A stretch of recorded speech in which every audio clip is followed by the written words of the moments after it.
21वीं सदी की इस दुनिया में भारत की ये वाइब्रेंसी, विविधता में एकता हमारी बहुत बड़ी शक्ति है।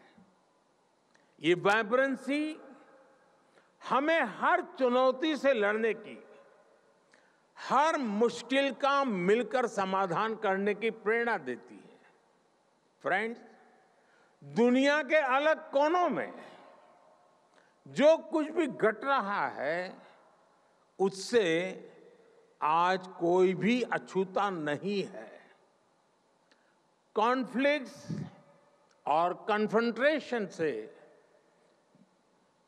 आज दुनिया संकटों से जूझ रही है। इन संकटों से भरी दुनिया किसी के भी हित में नहीं है। मानवता के सामने जो बड़ी चुनौतियां हैं, उनका समाधान एक बटी हुई दुनिया नहीं दे सकती।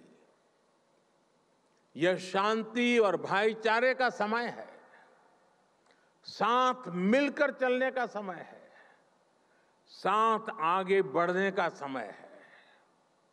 यह सबके विकास और कल्याण का समय है। हमें वैश्विक विश्वास के संकट को दूर करना होगा और मानव केंद्रित सोच पर आगे बढ़ना होगा।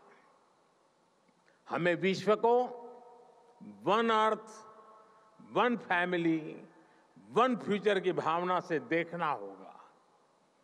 दुनिया से जुड़े फैसले लेने में भागीदारी जितनी अधिक होगी, उतना ही बड़ा इम्पैक्ट होगा। इसी भाव के साथ भारत ने अफ्रीकन यूनियन को G20 का परमानेंट मेंबर बनाने का प्रस्ताव रखा। मुझे खुशी है कि सभी सदस्य देशों ने इसे स्वीकार किया। इस फोरम पर भी पैन अफ्रीका पार्लियामेंट की पार्टिसिपेशन को देखकर मुझे बहुत खुशी हो रही है। साथियों, मुझे बताया गया है कि हमारे स्पीकर ओम बिड़ला जी आपको भारत के नए संसद भवन में भी आज शाम को ले जाने वाले हैं। वहां आप पूज्य महात्मा गांधी को श्रद्धांजलि भी देने वाले हैं। जैसा कि आप जानते हैं कि भारत दशकों से क्रॉस बॉर्डर टेररिज्म का सामना कर रहा है। आतंकवादियों ने भारत में हजारों निर्दोषों की जान ली है। संसद के नए भवन के पास ही आपको भारत की पुरानी संसद भी दिखाई देगी। करीब 20 साल पहले आतंकवादियों ने हमारी संसद को भी निशाना बनाया था। और आप जानकर चौंक जाएंगे कि उस समय संसद का सत्र चल रहा था।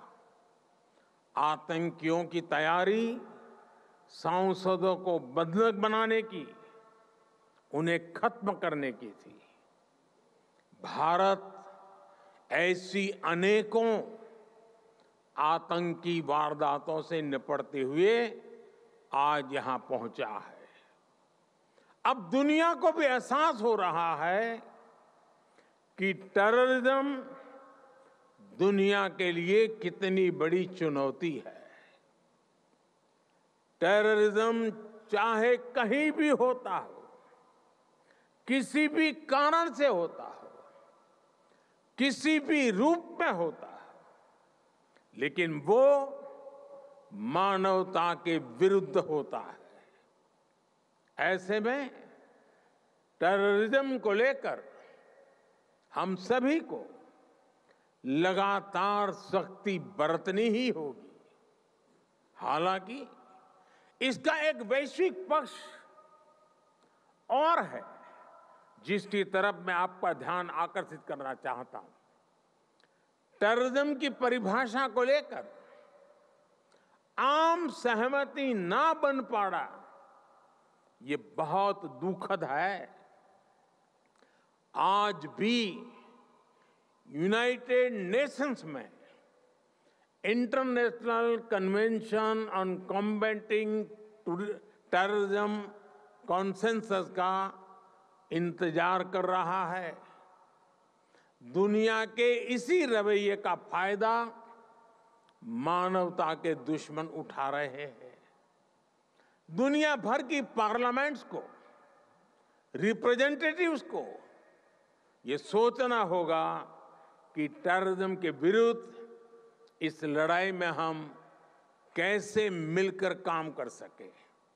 साथियों, दुनिया की चुनौतियों से निपटने के लिए जन भागीदारी से बेहतर माध्यम नहीं हो सकता।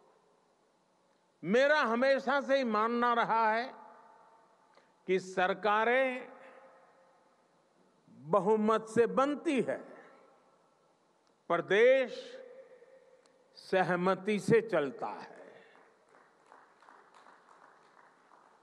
हमारी पार्लियामेंट्स और ये P20 फोरम भी इस भावना को सशक्त कर सकती है। डिबेट और डेलिब्रेशन से इस दुनिया को बेहतर बनाने के हमारे प्रयास जरूर सफल होंगे। From breaking news, detailed analysis, in-depth interviews and explainers, follow the Times of India. Subscribe to our YouTube channel. Don't forget to like our videos and hit the bell icon to stay updated with the latest.